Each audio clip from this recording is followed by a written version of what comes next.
تقلید شخصی کے دلائل. اب تقلید شخصی متعین مذہب، کل یہ آپ کو کہہ دیں ادھر دیکھو، شافعی امام حق ہے، مالکی امام حق ہے، حنبلیوں کے امام حق ہے، ہم کہیں گے حق ہے، ان کی مانو.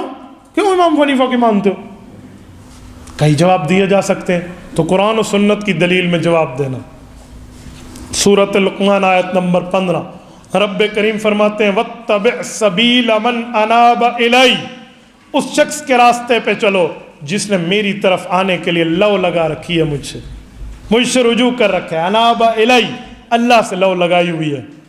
وَاتَّبِعْ سَبِيلَ، وَاتَّبِعْ سُبُلَ نہیں ہے، سبیل سنگولر ہے، واحد کا صیغہ ہے، اور سبل جمع کا صیغہ ہے، پرولر ہے. تو رب وَاتَّبِعْ سُبُلَ نہیں کہتا، وَاتَّبِعْ سَبِيلَ کہتا ہے. پتہ چلا ایک وقت میں ایک راستے کو اختیار کرنا پڑتا ہے.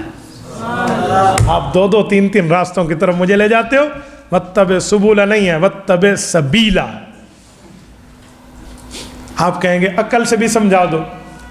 مسجد آنے کے کئی دروازے ہیں، 1 2 3، ادھر والا 4، ادھر والا 5، ادھر والا 6 دروازے ہیں. ہر دروازہ مسجد میں کھلتا ہے. کل آپ کہیں گے میں اس دروازے سے نہیں، اس دروازے نہیں، اس دروازے نہیں، اس دروازے سے آج اس دروازے.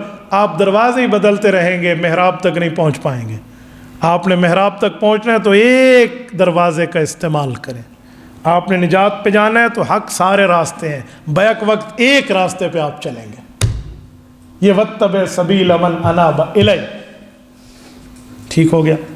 اب ذرا سمجھیے، یہی بات جو میں کر رہا ہوں یہ میری ذاتی رائے ہے، یہ مفسرین اور ماہرین شریعت بھی یہی بتاتے ہیں. جی ہاں، وہ بھی یہی بتاتے ہیں. صفحہ 22 پر آئیے، آپ کو تفسیر خازن کا حوالہ چاہیے. وہ کہتے ہیں کہ آپ ایک وقت میں ایک راستے پہ چلیں.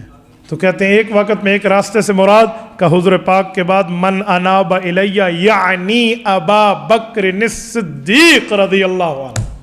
حضور کے بعد اکیلے ابو بکر کی بات مانی گئی، ابو بکر کے بعد اکیلے حضرت عمر کی مانی گئی، پھر اکیلے یوں. تو بیک وقت ایک ماہر کی بات کو مانا جاتا ہے. تو اسے کہتے ہیں تقلید شخصی، جو اللہ کے قرآن سے اس کو ثبوت مل رہا ہے. اور میرے دوستو دلیل نمبر 2 میں آئیے. صحیح بخاری میں رسول پاک علیہ الصلوۃ والسلام کا فرمان موجود ہے. حضرت جبیر ابن مطعم رضی اللہ عنہ، محمد ابن جبیر مطعم اپنے والد جبیر ابن مطعم سے روایت لائے ہیں.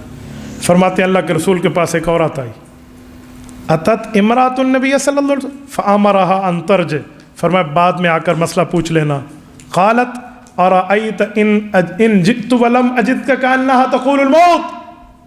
وہ خاتون کہنے لگی یا رسول اللہ پھر آؤں اور آپ دنیا چھوڑ جائیں تو؟